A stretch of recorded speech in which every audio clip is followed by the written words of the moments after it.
오늘 우리에게 주시는 하나님의 말씀은 시편 10편 1절 말씀입니다. 구약 성경 시편 10편 1절 말씀입니다. 구약 808페이지에 있습니다.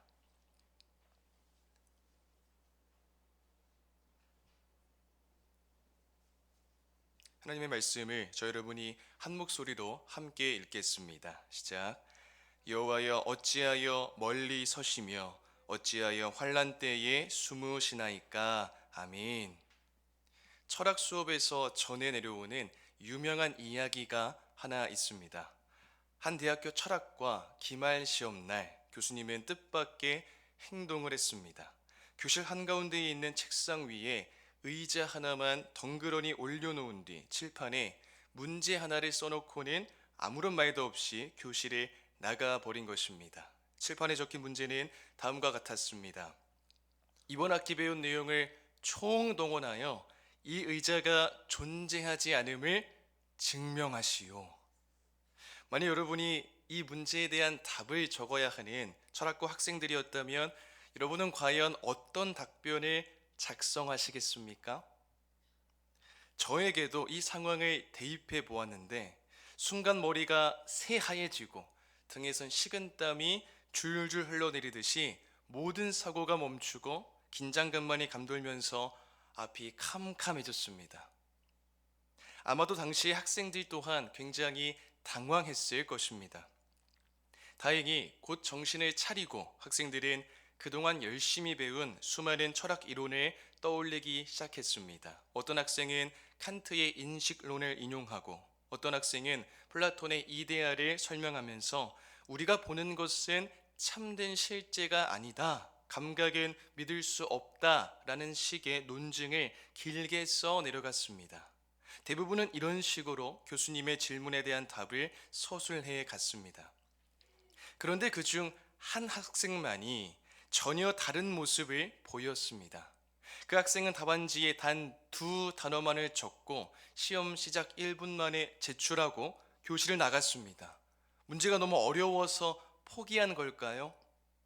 시험을 다 치르고 성적이 발표되는 날 사람들은 놀랄 수밖에 없었습니다. 왜 그럴까요? 다들 어떻게 해서든 그동안 배운 철학 이론들을 활용하여 교수님의 마음에 쏙 드는 답안을 작성하고자 갖가지 논증을 펼치며 손이 저려오는 것도 참아가면서 길고 긴 답을 써 내려가고 있는 상황 가운데 단 2단어만을 적고 시험 시작 1분 만에 답안지를 제출하고 교실을 나갔던 그 학생만이 유일하게 A+를 받았기 때문입니다. 그 학생이 쓴 답은 무엇이었을까요? 바로 이것입니다. 우리 화면을 보고 함께 읽어보겠습니다. 시작. 무슨 의자요? 무슨 의자요? 그 학생의 답안지에 적혀있던 2단어입니다. 이 짧은 질문이 왜 최고 점수를 받았을까요? 그 이유를 알기 위해서는 우리는 먼저 철학의 지식이 아니라 철학의 태도를 이해해야 합니다. 대부분의 학생은 문제를 보자마자 교수님이 제시한 전제를 사실로 받아들였습니다. 교수의 질문은 이랬죠. 이번 학기 배운 내용들을 총동원하여 의자가 존재하지 않음을 증명하시오. 이 질문의 학생들은 저기 책상 위에 있는 것은 의자가 아니다, 그리고 분명히 존재하지 않는다, 이 전제를 받아들인 상태에서 철학적으로 그 존재를 부정하려고 애쓴 것입니다. 하지만 그 모든 답에는 공통된 한계가 있었습니다. 바로 문제 자체를 의심하지 않았다는 점입니다. 반면에 한 학생은 먼저 질문해 보았습니다. 저기 책상 위에 있는 물체는 의자가 맞다. 그런데 존재하지 않는다고 교수가 말한 의자는 도대체 어떤 의자인가? 눈에 보이는 물체인가? 의자라는 이름이 붙은 개념인가? 그게 아니면 교수의 문제 속에서만 설정된 가상의 의자인가? 무슨 의자요? 라는 질문은 존재를 부정하려는 논증이 아니라 존재를 말하게 만든 전제 그 자체를 해체하는 질문이었습니다. 교수는 그 질문 하나를 통해 이 학생이 수동적으로 철학을 배우기만 한 사람이 아니라 실제 철학을 하고 있는 사람임을 보았던 것입니다. 여러분, 이 이야기는 우리가 성경을 읽는 태도, 더 나아가 삶 속에서 하나님의 일하심을 바라보는 태도에서도 매우 중요한 통찰을 던지고 있습니다. 많은 그리스도인이 질문을 두려워합니다. 의심이나 의문은 불신앙이고 질문은 믿음이 약하다는 증거라고까지 생각하기도 합니다. 심지어 질문의 필요성을 느끼지 못하고 질문 자체를 생략하기도 합니다. AI가 무궁무진하게 초고속으로 발전하는 지금의 시대 속에서는 나 스스로 던져야 할 질문마저도 AI에게 맡겨버린 채 질문하지 않습니다. 더욱이 주입식 교육이 팽배한 교육 환경 속에서 자란 우리들은 어렸을 적부터 수업 시간에 자유롭게 질문하는 것이 익숙하지 않았습니다. 이따금씩 의문이나 질문이 많은 사람이 있다면 주위 사람들은 그런 사람을 아주 이상한 눈초리로 바라보고 눈치를 주곤 했었죠. 안타깝지만 아마 지금도 크게 다르진 않을 것입니다. 그런데 여러분, 신앙인에게 있어서 질문은 단순히 교육학적인 측면을 다루는 것이 아닙니다.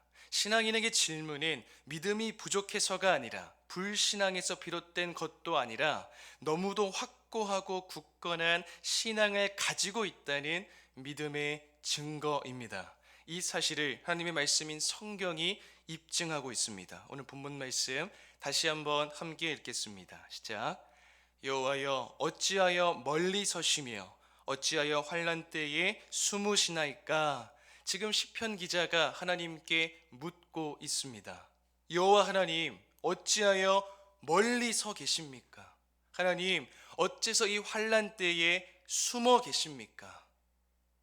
여러분, 이 질문은 불신이나 불경이 아닙니다. 오히려 하나님께서 살아 계신다는 전제가 있기에 가능한 믿음의 질문입니다. 이 사실을 시편 기자의 마지막 고백을 통해서 알 수 있습니다. 시편 10편 16절로 18절입니다.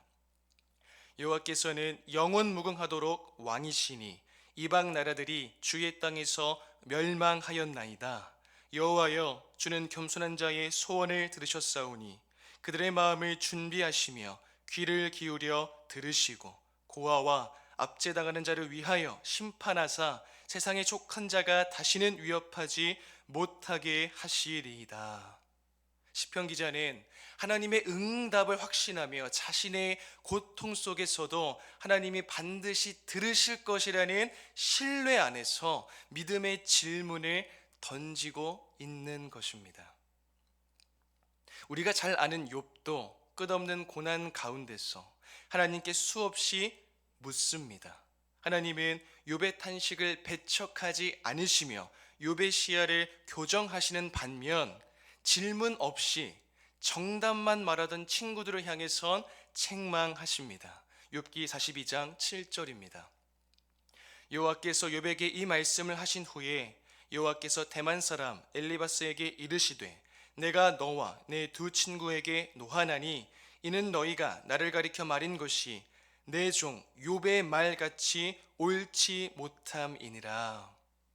신약 성경에서도 마찬가지죠. 또 많은 부활하신 예수님 앞에서 예수님을 의심합니다. 그러나 예수님은 그를 내치지 않으시고 이렇게 말씀하십니다. 요한복음 20장 27절 도마에게 이르시되 내 손가락을 이리 내밀어 내 손을 보고 내 손을 내밀어 내 옆구리에 넣어보라. 그리하여 믿음 없는 자가 되지 말고 믿는 자가 되라. 예수님께서는 도마의 의심을 믿음의 반대로 전락하도록 두지 않으시고 그 의심마저도 견고한 믿음으로 가는 과정으로 선용하셨습니다. 여러분, 질문 없는 신앙은 너무나 쉽게 습관이 되고 점검 없는 확신은 우상이 되기 쉽습니다. 그래서 잠언은 우리에게 이렇게 말씀합니다. 잠언 2장 3절에서 5절 함께 읽겠습니다. 시작. 지식을 불러 구하며 명철을 얻으려고 소리를 높이며 은을 구하는 것 같이 그것을 구하며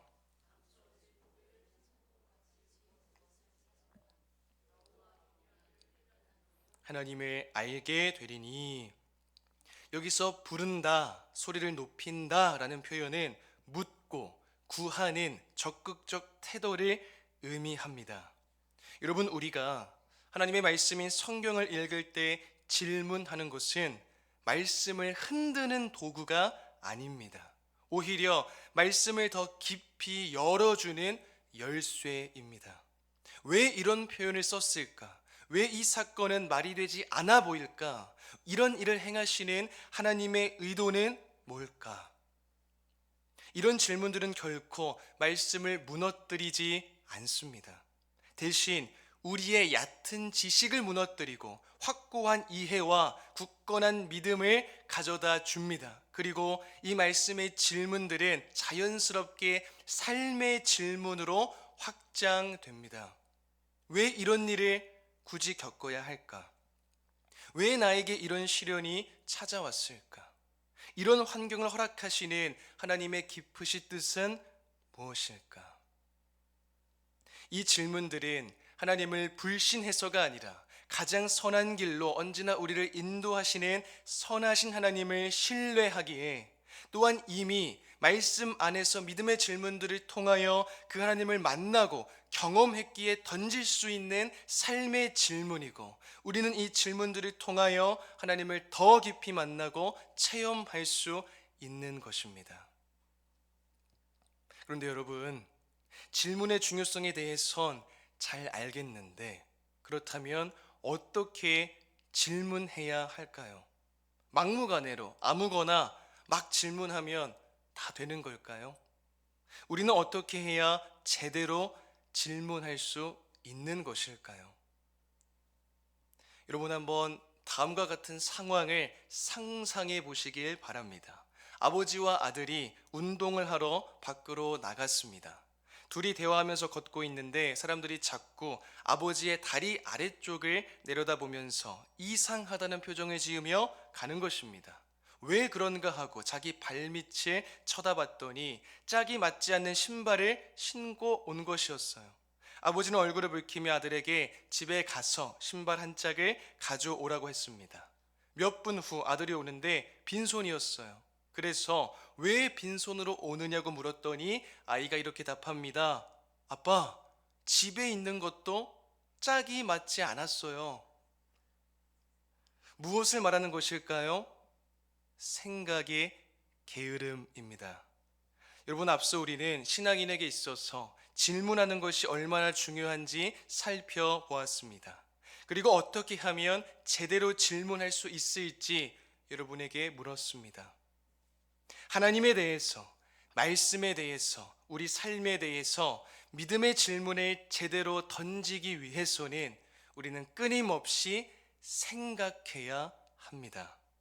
여러분, 아버지와 아들이 조금만 생각해 봤더라면 짝이 맞지 않는 신발 중 한 켤레를 갖고 왔을 텐데, 생각이 게으르다 보니 빈손으로 온 것입니다. 물론 이 경우는 생각의 게으름이 낳은 작은 피해에 불과합니다. 하지만 단 하나만의 고정관념으로 산 대가로 무려 사형을 선고받은 한 사람도 있습니다. 그의 이름은 아이히만입니다. 그는 2차 세계대전 중에 나치가 저지른 유대인 600만 명의 학살에 대한 막중한 책임으로 1962년 5월 교수형에 처해졌습니다. 아이히만은 1932년 다니던 회사에서 해고당한 후 변호사의 권유로 납치당해 입당했고 친위대에 들어갔습니다. 아무런 정보도 없이, 아무런 생각도 없이 그저 가입한 것입니다. 역사적 평가에 따르면 아이히만은 생각하는 걸 죽도록 싫어했던 사람이었습니다. 그는 아무 생각 없이 상관이 시키는 대로만 했습니다. 그의 상관이 시온주의의 고전인 유대인의 국가를 읽으라고 명령하자 그는 그 책을 읽고 그 내용을 그대로 받아들였습니다. 그는 생각 없이 명령에 무조건적으로 복종하는 것이 가장 이상적이라고 여겼습니다. 재판 과정에서 그는 철학자 칸트의 말까지 인용하며 명령은 지키는 것이 도리입니다 라고 당당히 말했습니다. 그가 생각하고 말하는 것이라곤 사형 2시간 전에 남긴 몇 마디가 전부였습니다. 포도주 한 병을 요구했고 성경을 읽어주겠다는 목사의 말을 거절하며 내게 2시간밖에 남지 않았기 때문에 다른 사람의 의지에 낭비할 시간이 없습니다. 나는 기독교인은 아니지만 신을 믿습니다. 하지만 죽음 이후의 삶은 믿지 않습니다. 라고 한 것이 그가 생각하고 말한 전부였습니다. 아이힘은 그에게는 오직 단 하나의 고정관념만 있을 뿐이었습니다. 명령에 무조건적으로 복종하는 것이라는 고정관념 말입니다. 그는 생각하는 것을 죽도록 싫어했습니다. 그래서 어떤 명령이든 생각 없이 복종하기만 했습니다. 결국 그는 유대인을 명령 하나로 600만 명이나 학살했던 것입니다. 생각 없이 말이죠. 이처럼 생각 없이 산다는 것이 얼마나 불행한 삶인지는 아이히만을 통해서 잘 알 수 있습니다. 내 속에 남의 생각을 주입하고 산다는 것이 얼마나 위험한 결과를 초래하는지도 그를 통해 잘 보게 됩니다. 물론 사람은 자기 생각만을 주장하거나 관철해서는 안 됩니다. 때로는 남의 말에 귀를 기울이고 경청할 줄도 알아야 하죠. 무엇보다 자기가 옳게 여기는 생각이라 하더라도 그것이 옳은지 그른지를 바르게 판단할 줄 알아야 합니다. 늘 사색하면서 항상 깊이 생각하고 선택을 내릴 수 있어야 합니다. 우리의 많은 문제가 생각의 게으름에서 오기 때문입니다. 미국의 정신과 의사이자 작가인 스캇 팩은 성경의 원죄에 대해 생각의 게으름으로 해석합니다. 물론 원죄는 생각의 게으름만으로 설명할 수는 없지만 우리에게 새로운 통찰을 주고 있습니다. 그의 표현에 따르면 창세기 3장에는 생각의 게으름 때문에 혼자나 600만 명 정도가 아니라 인류 전체를 죄와 사망의 구렁텅이로 몰아넣은 두 사람이 등장합니다. 바로 아담과 하와죠. 하나님께서 천지와 사람을 창조하시고 얼마 후 뱀의 모습을 한 사탄이 하와에게 나타나서 하나님이 참으로 너희에게 동산 모든 나무의 열매를 먹지 말라 하시더냐? 라고 물었습니다. 이때 하와는 사탄이 던진 질문의 내용을 깊이 생각해 봤어야 합니다. 동산 모든 나무의 열매라고 왜곡해서 말할 때 처음부터 유혹의 의도가 있었음을 눈치챘어야 했습니다. 하나님의 음성과 사탄의 음성을 비교해서 잘 분별했더라면 에덴 동산의 비극은 일어나지 않았을 것입니다. 사탄의 미혹의 하와는 별 생각 없이 다음과 같이 대답합니다. 창세기 3장 2절과 3절입니다. 여자가 뱀에게 말하되 동산 나무의 열매를 우리가 먹을 수 있으나 동산 중앙에 있는 나무의 열매는 하나님의 말씀에 너희는 먹지도 말고 만지지도 말라 너희가 죽을까 하노라 하셨느니라. 사탄의 왜곡된 질문에 하와 역시 마치 마법에 홀린 여인처럼 하나님 말씀에 너희는 먹지도 말고 만지지도 말라는 왜곡된 답을 하고 맙니다. 여러분, 하나님께서 먹지 말라고 하셨지 언제 만지지도 말라고 하셨나요? 사탄의 말에 조금만 더 심사숙고했더라면 이런 왜곡된 답이 나올 수가 없었을 것입니다. 하와의 답을 들은 사탄은 믿기를 물었다 확신하고선 더욱 과장되고 거짓된 말을 그녀에게 전합니다. 창세기 3장 4절과 5절 함께 읽겠습니다. 시작. 뱀이 여자에게 이르되 너희가 결코 죽지 아니하리라. 너희가 그것을 먹는 날에는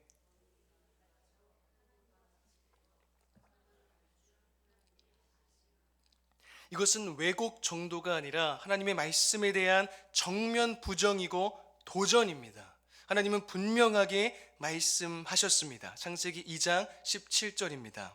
선악을 알게 하는 나무의 열매는 먹지 말라. 내가 먹는 날에는 반드시 죽으리라 하시니라. 사탄의 미혹된 말은 결코 죽지 아니하리라 였지만 하나님의 정확한 말씀은 반드시 죽으리라 였습니다. 깊이 생각하지 않으니 왜곡이 일어나고 그 왜곡을 분별하여 바른 질문을 할 수도 없는 것입니다. 그 결과가 어떻죠? 창세기 3장 6절 함께 읽겠습니다. 시작. 여자가 그 나무를 본즉 먹음직도 하고 보암직도 하고 지혜롭게 할 만큼 탐스럽기도 한 나무인지라. 여자가 그 열매를 따먹고 자기와 함께 있는 남편에게도 주매 그도 먹은지라. 생각하지 않으면 분별할 수 없고 질문할 수도 없습니다. 그러면 결국 우리는 마음을 지키지 못합니다. 잠언 23장 7절 상반절입니다. 대저 그 마음의 생각이 어떠하면 그 위인도 그러한즉. 생각은 마음이 그 근원임을 말씀합니다. 더 나아가 잠언 4장 23절엔 이 마음이 생명의 근원임을 밝히고 있습니다. 모든 지킬 만한 것 중에 더욱 내 마음을 지키라. 생명의 근원이 이에서 남이니라. 생명의 근원인 마음 속에서 나오는 것이 생각입니다. 따라서 우린 생각이 나오는 근원인 마음을 잘 지켜야 합니다. 그렇다면 우리의 마음을 잘 지키기 위해서는 어떻게 해야 할까요? 로마서 8장 5절 함께 읽겠습니다. 시작. 육신을 따르는 자는 육신의 일을, 영을 따르는 자는 영의 일을 생각하나니. 아멘. 영의 일을 생각하기 위해서는 영을 따라야 한다고 말씀합니다. 영을 따르는 것은 성령 하나님께 순종하는 것이고 그것은 하나님의 말씀에 순종하는 것입니다. 말씀에 순종하기 위해선 성경을 늘 가까이 하고 읽고 묵상해야 합니다. 그럴 때 우리는 생명의 근원인 마음을 지킬 수 있고 바르게 생각할 수 있습니다. 바르게 생각할 수 있어야만 우리는 질문할 수 있는 것입니다. 사랑하는 여러분, 설교 초반에 말씀드린 무슨 의자요? 이 질문이 최고 점수를 받은 이유는 분명합니다. 그것은 답을 회피한 말이 아니라 가장 근본적인 사고를 시작하는 질문이었기 때문입니다. 우리 신앙도 마찬가지입니다. 하나님은 말씀 앞에서 진지하게 묻고 뒹굴고 씨름하는 자를 기뻐하십니다. 야곱이 천사와 씨름하며 그 이름이 바뀌었듯이 질문은 성도의 신앙을 성숙하게 만드는 하나님의 특별한 도구입니다. 이를 위해 우리는 하나님의 말씀인 성경을 늘 가까이 하고 즐겨 읽으며 묵상해야 합니다. 단순히 맹목적으로 읽는 것이 아니라 생각해야 합니다. 깊이 생각해야 질문할 수 있습니다. 믿음은 질문이 없는 상태가 아닙니다. 질문 끝에서 하나님을 더욱 견고하게 신뢰하도록 만드는 것입니다. 말씀에 대한 믿음의 질문들이 넘쳐날수록 그것들은 인생에 대한 믿음의 질문들로 확장되어 갈 것입니다. 이 질문들을 통하여 하나님께서 우리 각 사람을 인격적으로 만나주시고 깨닫게 하시며 하나님에 대한 믿음과 신뢰가 더 확고해지고 더 굳건해지고 더 견고해지도록 역사하실 것을 믿습니다. 그러한 믿음의 자녀들로 매일의 삶 속에서 굳세게 승리하는 모든 성도님이 다 되시기를 주님의 이름으로 축복드립니다. 함께 주신 말씀을 생각하며 기도하겠습니다. 우리 생명의 근원인 마음을 지키기 위하여 늘 하나님의 말씀을 가까이 곁에 두고 그 말씀을 묵상하며 생각하게 하시고 질문하게 하셔서 그 과정을 통하여 하나님에 대한 믿음과 신뢰가 더 깊어지고 자라나는 우리 모두가 될 수 있도록 이 시간 합심하여 기도하겠습니다. 하나님 아버지 감사합니다. 주님, 저희를 기도 자리로 부르시고 인도하시니 감사합니다. 아버지 하나님, 이 생명의 근원이 되는 그 마음을 지키기 위하여 영을 따라 순종하길 원합니다. 그 성령 하나님께 순종하는 것이 곧 하나님의 말씀에 순종하는 것임을 주님 고백합니다. 그 말씀을 우리 일상에 늘 가까이 곁에 두고 그 말씀을 늘 읽으며 읊조리며 암송하며 묵상할 수 있도록 도와주시옵소서. 그 말씀을 그저 맹목적으로 읽는 것이 아니라 끊임없이 생각하게 하시고 질문하게 하셔서 또는 생각과 질문의 그 과정을 통하여 우리 하나님에 대한 믿음과 신뢰가 더 깊어지고 그 믿음이 자라나고 성장하는 우리 모두가 될 수 있도록